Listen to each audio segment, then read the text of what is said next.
Hi, I'm Archie. Welcome to PUP.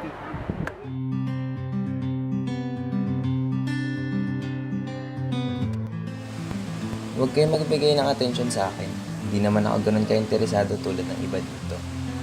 Hindi naman ako sintalino ni Dilton o filmmaker tulad ni Raj. Ako lang naman yung lalaking pinag-uusapan ng lahat ngayong araw. Uy, alam nyo ba, may issue sila ngayon? Oo nga eh. Ano kaya nangyari sa kanila? Di ko rin alam eh. Tingnan nyo.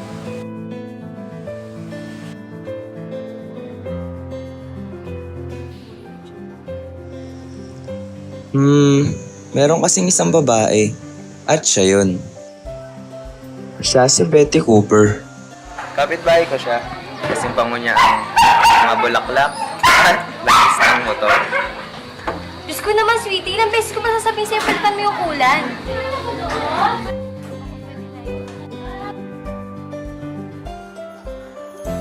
Magkasama na kami simula pa niyong kindergarten.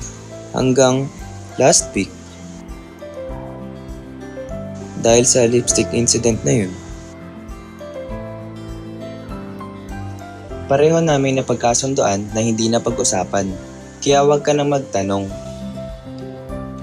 Dahil lahat na lang sila nagtatanong.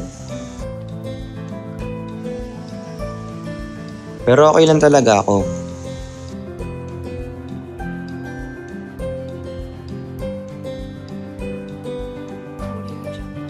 Okay lang talaga ako. Talaga. Fine. Di naman talaga ako okay. Sobrang tindi ng breakup. Pero di naman ako galit sa kanya. Hinahangaan ko pa nga siya eh. Di naman siya yung masama. Siya pa rin yung Betty. Yung Betty na kilala ko. Na kausap ko araw-araw simula nung 5 taon pa lang ako. Sobrang tindi ng breakup. Di pa rin kami nakakapag-usap ngayon. Hindi ko pa rin alam sasabihin sa kanya ngayon. Anyway, kami pa rin ni Betty pinag-uusapan nila. Ewan ko ba? Siguro, gusto lang talaga nilang makakita ng drama. Palipasin natin yung panahon, makakalimutan rin nila yun. Di naman talaga kasi big deal yun.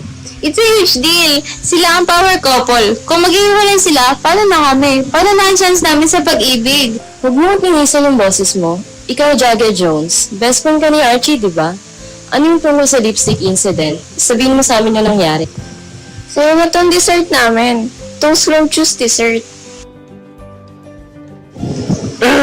Bakit ba kayo lagi nangingialam sa problema ng iba? Pribadong bagay yun. Pabayaan nyo na yun. Hindi ako magsasalita. Ano pinag-uusapan nyo dyan? Pagkain. Ano bang gusto nila? Katatagan. Lahat naman tayo, di ba? Siguro.